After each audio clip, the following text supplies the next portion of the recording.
L'armée israélienne a détruit un missile à longue portée du Hezbollah, le plus lointain lancé par le mouvement depuis le début du conflit. Pendant ce temps, les Libanais fuient le sud du pays. Dans le sud de l'Ukraine, Zaporijjia est la cible de bombardements pour la troisième journée consécutive au moment où les Russes tentent de reprendre l'initiative dans la région de Koursk. L'enfer des prisons du régime de Loukachenko, maintenant réfugiée en Allemagne, la dissidente Natalia Hersh se bat pour les prisonniers politiques du Bélarus. L'Europe de l'espace dispose désormais d'une nouvelle structure qui reproduit la surface de la Lune afin de préparer les prochaines missions lunaires.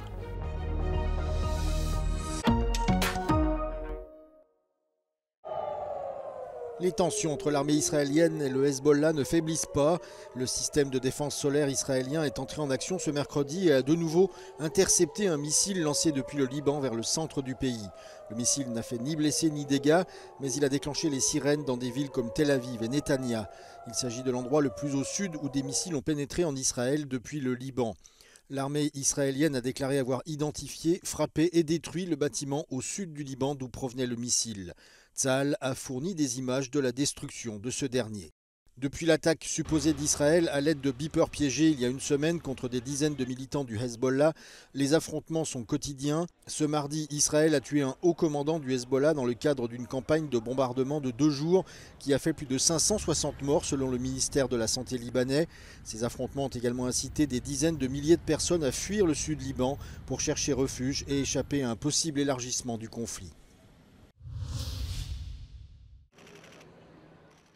Les dirigeants du monde entier réunis à New York ont appelé à un cessez-le-feu immédiat à Gaza alors que s'ouvrait l'Assemblée générale des Nations unies.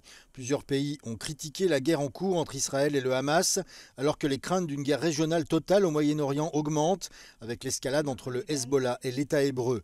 La chef du gouvernement italien, Giorgia Meloni, a pris la parole ce mardi.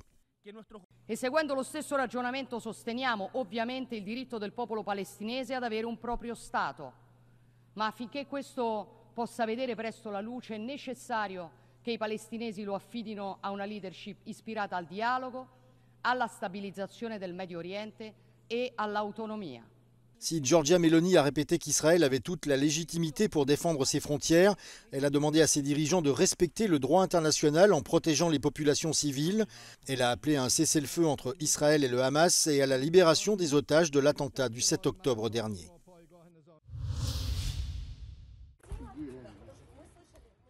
Troisième salve de bombardement sur Zaporijjia. La grande ville du sud de l'Ukraine, sur les bords du Dniepr, est la cible de l'artillerie russe pour la troisième journée consécutive. Selon les autorités locales, des maisons et des voitures ont été détruites ou endommagées. Там жили кто-то, мать, сын, невестка, ну и внук. Внука вроде бы ж не было дома, как рассказывают. Да, а невестку забрала скорая. Димку вытащили из-под завала, но мы не знаем его состояние. А она, их забрала скорая. А маты, по-моему, ходила. Au même moment, les Russes diffusent des images de frappes sur les forces ukrainiennes qui contrôlent depuis août une partie de la région de Koursk, dans le sud de la Russie. L'armée de Moscou ne parvient toujours pas à repousser les Ukrainiens hors des frontières de la Russie.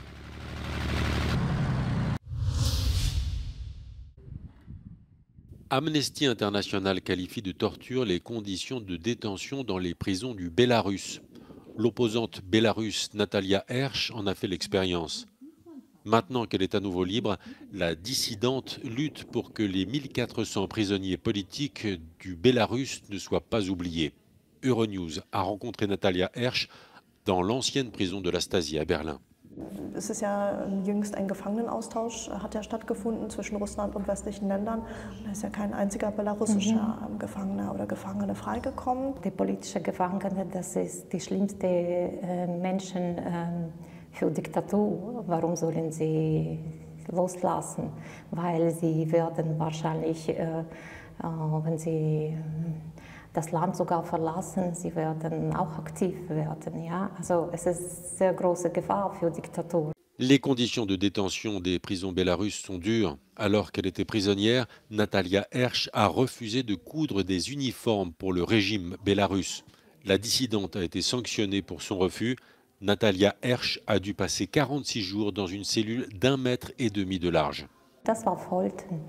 Also ganz klar für mich, weil die Temperaturzelle war so niedrig. Ja? Du könntest nicht schlafen während der Nacht und es war keine Bettwäsche, also nichts kalt, vielleicht 10 Minuten Augen zu und dann musste wieder aufstehen, um sich warm zu machen. Ja. In dieser Zeit habe ich auch mir Verletzungen zugefügt im Bein, es wurde gebrochen.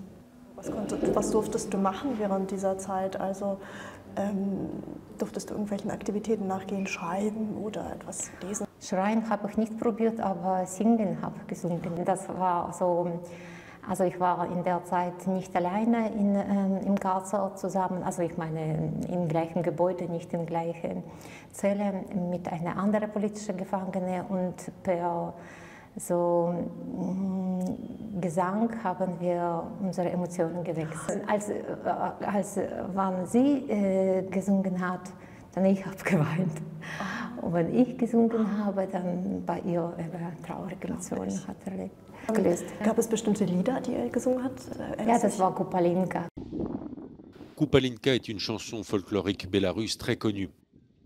Kupalinka est souvent chantée lors des manifestations au Bélarus et elle est devenue un symbole de la résistance.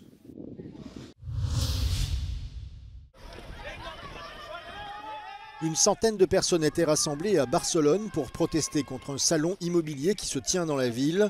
La police a chargé les manifestants lorsqu'ils ont tenté de s'approcher du parc des expositions. Ils ont finalement réussi à entrer dans le complexe.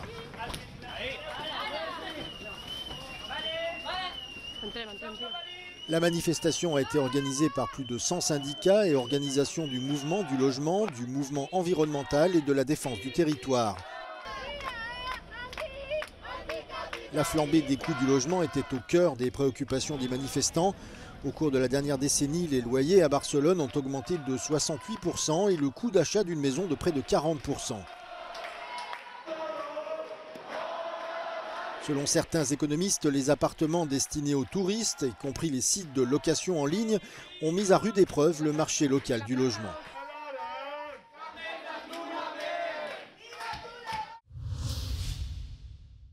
Passé de la menace d'extinction au statut de protection.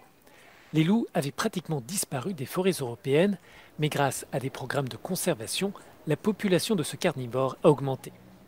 Les États membres de l'Union ont finalement décidé de changer de règlement. Le loup passe d'une espèce strictement protégée à une espèce protégée. The expansion of wolf populations has led to increasing conflicts with human activities, notably concerning livestock damages, with also strong pressures on specific areas and regions. Les organisations d'éleveurs ont demandé ce changement de statut. Elles ont mis en avant les pertes de cheptel provoquées par le prédateur.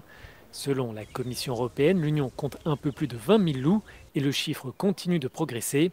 Le carnivore tuerait chaque année 65 000 bêtes, des chèvres et des moutons dans 73% des cas, des bovins dans 19% des cas et des chevaux et des ânes dans 6% des cas.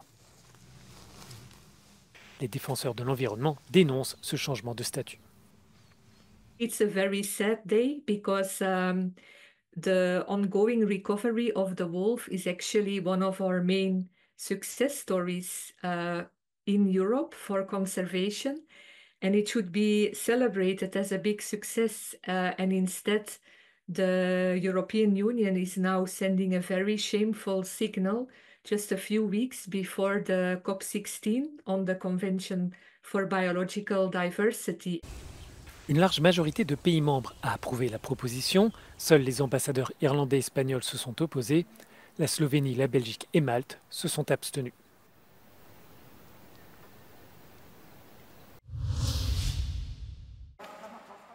Cette sorte d'immense bac à sable représente l'une des pointes de la technologie spatiale. Cet espace de bientôt 900 tonnes de sable et associé à différentes roches est une reproduction de la surface de la Lune. C'est ici, près de Cologne, que les astronautes européens et du monde entier pourront préparer les prochaines missions lunaires.